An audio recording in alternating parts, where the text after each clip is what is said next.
Muchísimas gracias por acompañarnos en Justicia Electoral a la Semana, un programa del Tribunal Electoral del Poder Judicial de la Federación. Recientemente, la Sala Superior hizo modificaciones a su reglamento y esto impacta directamente en el turno que ahora será aleatorio de los medios de impugnación. ¿Quiere conocer todo al respecto? Bueno, pues acompáñenos.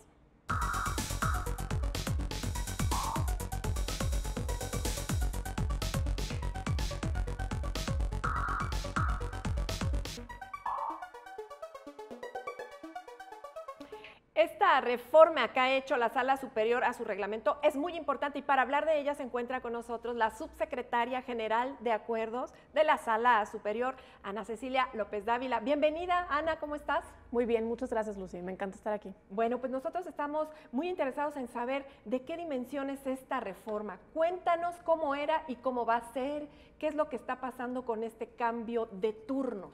Claro. Mira, la reforma fue respecto de dos artículos específicos del reglamento interno del Tribunal Electoral. Se reformaron el artículo 70 y el 71. Estos artículos definían cómo se iban a turnar los medios de impugnación al interior del Tribunal Electoral. Ahora, cuando yo digo turnar, me refiero a la distribución de los recursos y de los juicios que se presentan al conocimiento del Tribunal Electoral. Entonces, una vez que llegaban, se turnaban por estricto orden alfabético de los apellidos de las magistraturas que integran cada sala del Tribunal Electoral. O sea, no solo de la sala superior, sino de las 5 salas regionales y de la sala regional especializada, aunque la sala regional especializada tiene una naturaleza distinta, pero también alcanza esta reforma a esa sala. Entonces, una vez que llegaban, se definían por tipo de medio de impugnación, si eran juicios ciudadanos, si eran juicios de revisión electoral constitucional, si eran recursos de reconsideración, entre todos los medios de impugnación que la Ley General de Medios de Impugnación reconoce y también que se han creado mediante acuerdo general como el juicio electoral. Entonces, si lo quiero, o para ejemplificarlo mejor para ti, para tu audiencia, para que sea más claro. Se hacía una fila. Se ponía una fila como si fuera el SAT. Se ponía una fila de juicio electoral, de juicio ciudadano, de juicio de revisión constitucional electoral y así se iban repartiendo. Cada uno tenía su orden de magistratura por el apellido de cada quien. Entonces se agotaba la primera fila, íbamos a la segunda fila, íbamos a la tercera fila. La reforma, ¿qué implica? Implica que ahora este orden no será por orden alfabético, sino que será un turno, pues, en base a un sorteo, que es en la aleatoriedad, pues. ¿Cómo se dará esta aleatoriedad? Se dará a través de un algoritmo digital, es decir, lo que utilizaremos son las herramientas tecnológicas con las que el tribunal ya contaba y lo meteremos a una especie de bolsa electrónica, pues, de cierta forma, si lo quieres ver para ejemplificar, se sacudirá y se sacará un nombre de cada una de las 7 magistraturas o de cada una de las 3 magistraturas de las 5 salas regionales. Y así se van a asignar los turnos de los asuntos. Justo. Cuéntame, porque ya habían hecho un ejercicio semejante las y los magistrados y eso fue para pues turnar algunas gubernaturas. Esto fue un antecedente, ¿verdad? Claro. En el 2021 hicimos, la Sala Superior, los integrantes de la Sala Superior hicieron un acuerdo general, que es el 1 del 2021. Digo hicimos porque claro, me siento estás partícipe, involucrada. por supuesto. Y ahí lo que hicieron es definir la necesidad de implementar un turno aleatorio. ¿Y por qué el turno aleatorio? Fue para eliminar o para erradicar esa percepción de posible discrecionalidad en cuanto a la intervención del factor humano. Claro. Entonces, como son asuntos muy importantes y relevantes, con relevancia social, política y judicial, ¿por qué no? Lo que se buscó fue hacer un turno aleatorio, un poco distinto de lo que se propone en este momento, porque este turno aleatorio fue un turno aleatorio manual. Como tal, se tenía una urna transparente, se ponían los nombres de las 7 de los estados a repartir, porque las gubernaturas se turnaron por estado, y se mezclaba la urna y se llamaban por orden alfabético a las magistraturas. Y estas sesiones fueron transmitidas en Total transparencia. Sí, claro, en vivo. Y entonces eso lo trasladan ahora al terreno digital, hacen un nuevo acuerdo y todas y todos los magistrados están de acuerdo en que el orden alfabético queda atrás y ahora vamos al turno aleatorio. Claro. Bueno, y entonces, ¿cuál es la importancia de esto? Además de la transparencia, además de que, dices tú, se evita la discrecionalidad, ¿quién va a vigilar esto? ¿Cómo va a estar controlado el tema? Claro.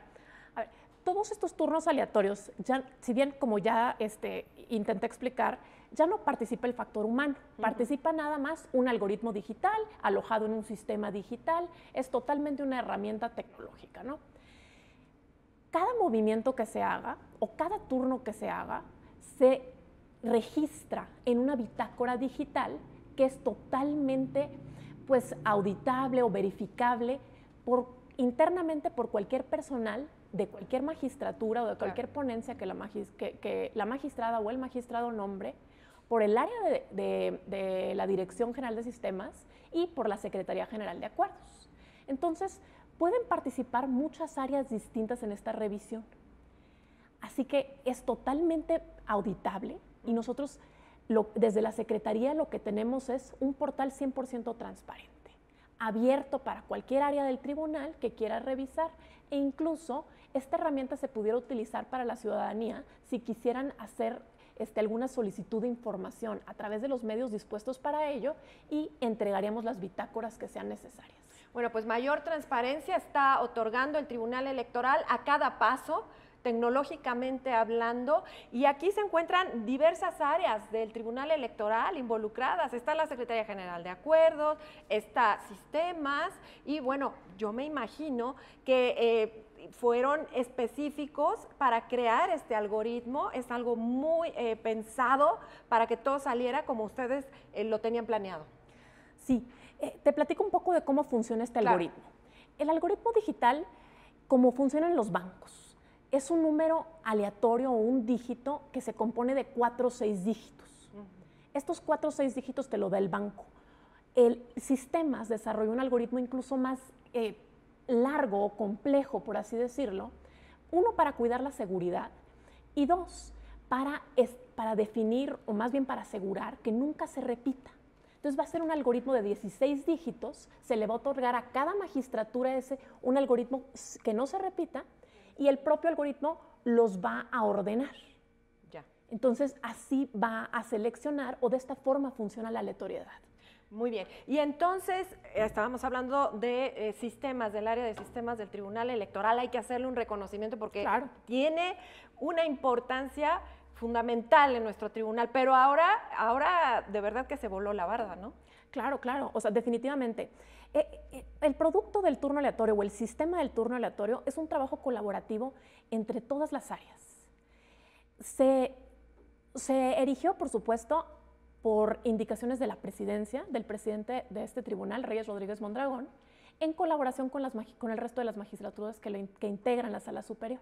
Entonces, fue un trabajo colaborativo, 100% institucional, en el que lo que se logró en lo que está caminando o está encaminado es a fortalecer el tribunal, porque si se fortalece el tribunal, se fortalece la democracia. Entonces, precisamente va en línea o va alineado con todos estos principios que el Tribunal Electoral está poniendo sobre la mesa en este momento. Y además también con esta idea de la comisión del fortalecimiento del Tribunal Electoral, del Poder Judicial de la Federación, este es uno de los pasos más importantes, ¿no crees? Yo creería que sí, que definitivamente que con el lanzamiento del turno aleatorio se marca un antes y un después. Estamos utilizando de forma eficiente las herramientas tecnológicas. Entonces, al hacer esto, utilizamos también de forma eficiente y responsable el recurso público con el que cuenta el Tribunal Electoral. Entonces, definitivamente es un parteaguas en cómo se ha visto el funcionamiento de un tribunal. Ahora, ya no se va a llenar en una computadora de forma manual los turnos. Van a ser casi 100% digitales. Claro que sí está el factor humano, pero revisando, supervisando. Ya no está el factor humano haciendo la asignación, sino el factor humano está revisando que el algoritmo funcione como debe de funcionar. Pero por supuesto, en esta revisión no nada más participa la Secretaría, la Presidencia o algunas ponencias, participan muchas áreas, todas las áreas que participaron en la creación de este algoritmo, de este sistema digital, y así se verifica, se audita, y por tanto la ciudadanía puede tener la certeza de que los turnos se hacen en términos de los principios de igualdad, de imparcialidad, y siempre cuidando que se otorgue una justicia electoral de alturas. Y eso es en lo cotidiano, pero también va a abonar a la justicia abierta, que tanto le interesa al Tribunal Electoral. Por supuesto, todo esto está basado en los ejes principales o en los ejes rectores de la justicia abierta. Definitivamente, la intención que tiene o el objetivo último, si lo podemos decir así, es hacer un tribunal más abierto, más accesible y más transparente. Bueno, pues vamos a concluir esta primera parte del programa. En la segunda parte vamos a hablar de si también van a estar involucrados en el turno aleatorio las salas regionales, cómo facilitará el trabajo a la Secretaría General de Acuerdos propiamente y muchos otros detalles que tenemos que darle a conocer a través de Justicia Electoral a la semana respecto de este turno aleatorio. ¿Nos acompañas, Ana? Gracias. Vamos a la pausa, regresamos.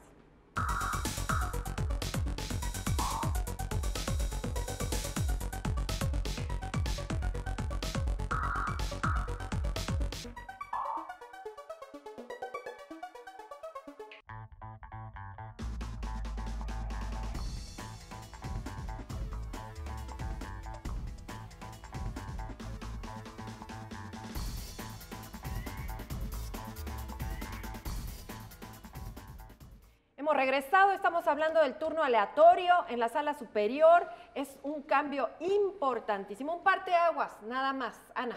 Sí, definitivamente. Marca un antes y un después. A ver, el turno aleatorio se erigió como parte de las políticas de fortalecimiento del Tribunal Electoral, por supuesto lideradas por la Presidencia y en colaboración con el resto de las magistraturas. Pero también está alineada con esas visiones o con esos principios que se definen en el mensaje que el presidente de la Corte ha tratado de difundir, que es del nuevo Poder Judicial, que se enfoca más que en políticas, porque las políticas ya están definidas, en resultados. Entonces, ¿qué resultado queremos dar nosotros con la implementación de este turno aleatorio? Y cuando digo turno, me refiero de nuevo a la distribución de todos los juicios y recursos que lleguen a las salas, tanto a la sala superior como al resto de las salas, porque también abarca a las salas que son parte del Tribunal Electoral. Las salas regionales, la sala especializada, todas. Todos. Ahorita, si quieres, explico un poco de cómo funcionaría en la sala especializada, porque definitivamente es una sala que tiene una naturaleza o que tiene una lógica distinta, porque así le estableció el legislador esta lógica. Desde el 2014. Desde el 2014, es correcto. Pues Lucía. aprovechemos cómo va a funcionar en la sala. Bueno, en la sala superior y en las salas regionales, ¿cómo funciona? Muy sencillo. Es un algoritmo que define o que agarra por tipo de medio de impugnación, ya sea un juicio o un recurso, y acaba una ronda de magistraturas. En la sala superior, una ronda de 7, por la propia integración de la sala, y en las salas regionales, rondas de 3. Pero en la sala especializada tiene otra naturaleza, como decía. La sala especializada lo que tiene es que el Instituto Nacional Electoral le avisa de las quejas que se interponen y la sala especializada hace una especie de preasignación. ¿Por qué? Por la naturaleza o la rapidez con la que se tienen que resolver estas quejas, porque como bien sabes, estos procedimientos especiales o los procedimientos sancionadores son un procedimiento híbrido. Los instaura el Instituto Nacional Electoral y los resuelve o define la autoridad jurisdiccional, que en este caso o en el caso de competencia nacional sería la sala especializada. Entonces, como participan ambas, la sala especializada tiene que resolver con mucha premura, con más premura de la que ya de por sí resuelven el resto de las salas del Tribunal Electoral. Y tiene competencia federal, además. Además. Entonces, lo que hace es resuelve de forma muy rápida. Entonces, se hace una especie de preasignación y esa preasignación es lo que será aleatorio en la sala especializada. Se va a alojar en el mismo sistema, que es un sistema que ya veníamos utilizando en la Secretaría General de Acuerdos. El nombre del sistema es el Sistema de Información de la Secretaría General de Acuerdos, que le decimos al interior SISGA. Entonces, este SISGA lo que hace es, tiene toda la información de todos los medios presentados en cualquier sala. Y la diferencia que tiene la sala especializada es que en lugar de ser una asignación, será una preasignación. Y por supuesto que una vez que ya lleguen las quejas a la sala especializada, lo que se hará es seguir la lógica de la preasignación. Entonces, prácticamente será lo mismo, nada más lo que varía es el momento. Es una vez que se avisan, se echa a andar esta asignación aleatoria, y en el resto de las salas es una vez que llega el medio de impugnación. Pero interviene el algoritmo, interviene el SISGA, sistemas, lo mismo. Es exactamente lo mismo, lo único que varía es el momento. Pero yo me voy a preguntar algo, y bueno, te lo quiero preguntar a ti. Cuando intervenía antes el factor humano y había casos especiales, bueno, pues se tomaban otras medidas, ¿no? Ahora, ¿qué va a pasar con los casos especiales? Pues hay muchas cosas que pensar, las ausencias, las contradicciones de criterios, asuntos urgentes, hay muchas, yo pensaría en las excusas también. Entonces, cuéntanos, ¿qué va a pasar ahí? Claro, a ver, nosotros vamos a hacer un uso total y completo de las herramientas digitales. Entonces, por ejemplo, en el caso de, para mencionar una de las que me ejemplificas, en el caso de las ausencias, ¿cómo funcionaría esto? Bueno, nosotros en el SISGA tenemos un sistema, un calendario en el que ponemos las razones y las fechas por las cuales las magistraturas se pueden ausentar. Estas son dos, por caso de vacaciones y por caso de licencias. Ambas están previstas en las normas, y si se ausentan por cualquier razón de las previstas en la normativa por más de 7 días, entonces se les suspende el turno. ¿Cómo se suspende el turno? Se suspende 7 días antes de su ausencia y se abre 7 días antes de regresar. ¿Okay? Entonces, el propio sistema, si nosotros alimentamos el calendario, el propio sistema va a suspender temporalmente a la magistratura correspondiente hasta en tanto regrese en términos de lo que marca la normativa. Ahí no pasaría absolutamente nada, no todo lo pasa tienen nada. previsto. En otro caso, a ver, cambios de vía, ¿viene por JE y va a ser JDC o al revés? Sí, los cambios de vía los tratamos en una misma bolsa con las escisiones. A ver, los cambios de vía, como tú bien dices, ¿qué son? Cuando un ciudadano, una ciudadana o un partido político, cualquier actor político, presenta una demanda y le denomina juicio ciudadano, y en términos de ley nosotros advertimos que no es un juicio ciudadano, sino es un recurso de apelación o es otra cosa, ¿qué hace? La magistratura que lo tenga en instrucción hace un acuerdo de sala en el que cambia la vía para poderlo conocer y garantizar el estudio completo e íntegro, que el tipo de recurso que atiende, o sea, a la problemática según las normas, se atiende en su plenitud. Y así se pretenda, o lo que se busca es dar una solución jurídica completa. Eso seguiría pasando. Eso seguiría pasando, pero lo que va a hacer el cambio de vía es que ya no se mete el cambio de vía al turno aleatorio, porque las reglas establecen que como nada más se cambia de una cachucha a otra, de JDC a JRC, entonces se queda en la misma ponencia. En la misma ponencia de las magistraturas. Esto sucede también con escisiones. ¿Qué es una escisión? Es cuando en una demanda se presentan dos problemáticas que es muy difícil estudiarlas juntos, o que impugnen dos actos diversos, que es muy difícil, por su naturaleza, sea mejor apartarlos o separarlos. Entonces se hace un acuerdo de sala también, que se le denomina escisión. Se escinde la causa, se separa. Lo usual es que esta decisión se le turne a la misma magistratura que lo hace. Ahora, tienen una excepción tanto el cambio de vía como la decisión, que el Pleno determine otra cosa. Claro que si el Pleno determina otra cosa, como cualquier acto de autoridad, tendría que estar fundamentado y motivado. Por supuesto. Entonces, siempre se explicaría la razón de por qué no se seguiría la regla establecida, en este caso, en el acuerdo general, porque aparte de la reforma reglamentaria al 70 y al 71, se hizo un acuerdo general, que es el 2 del 2022. ¿Qué se dice en este acuerdo general? Bueno, se establecen las reglas operativas de esta reforma reglamentaria. Se dice qué y cómo, para dar mayor... ¿Cómo se va a implementar? Por supuesto.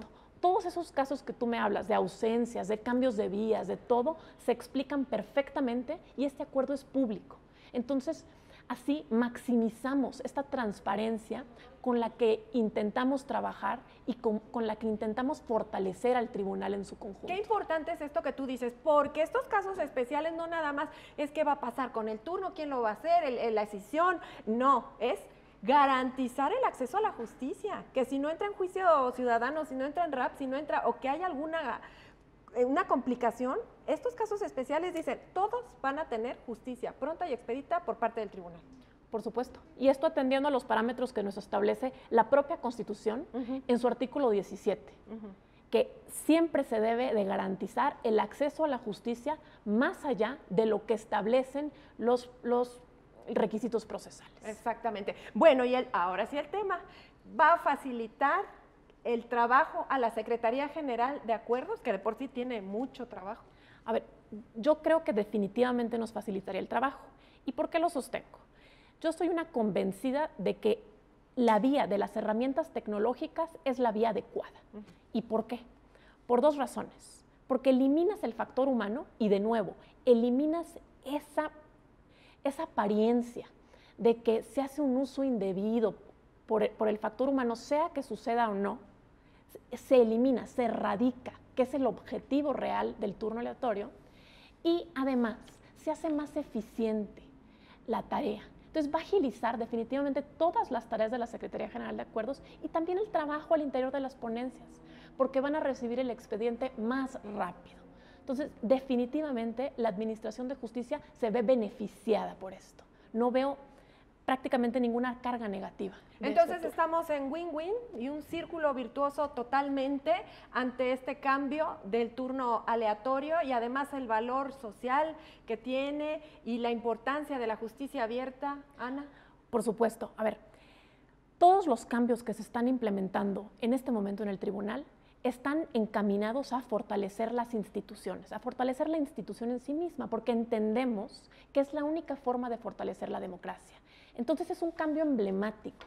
¿Y a qué me refiero cuando digo emblemático? Que tiene un valor social, que tiene un valor para toda la ciudadanía, tanto al exterior como al interior. Nos fortalecemos al interior porque ya hay certeza de todos los integrantes de la Sala Superior de que el turno se hizo en atención a los valores constitucionales de imparcialidad e igualdad, porque también está el equilibrio de las cargas, Lucy.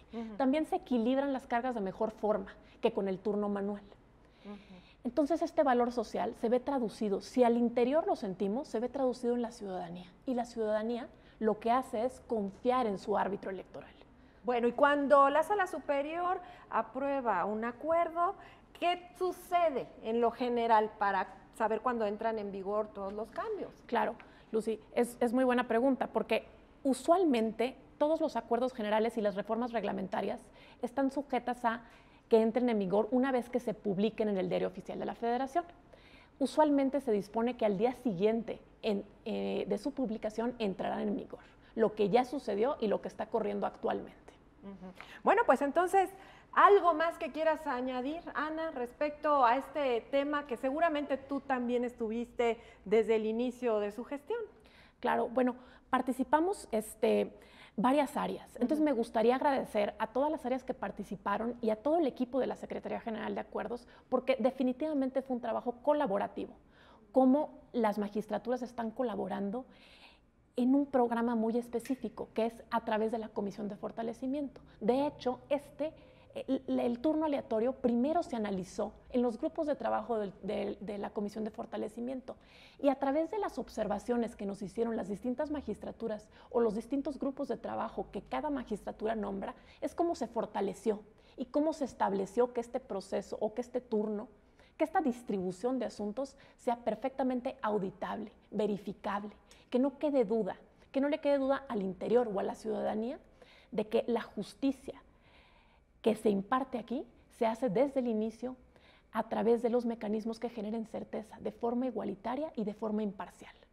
Pues gracias, Ana, muchas gracias por esta explicación tan detallada y tan clara sobre todo, porque ahora sí sabemos cómo se va a llevar a cabo esta distribución de los asuntos en la sala superior y en las salas regionales. Muchísimas gracias, nos dará transparencia, nos dará certeza y desde luego un gusto siempre tenerte aquí. Muchas gracias, Lucy. Hasta la próxima, le esperamos la próxima semana en Justicia Electoral a la Semana, un programa del Tribunal Electoral del Poder Judicial de la Federación.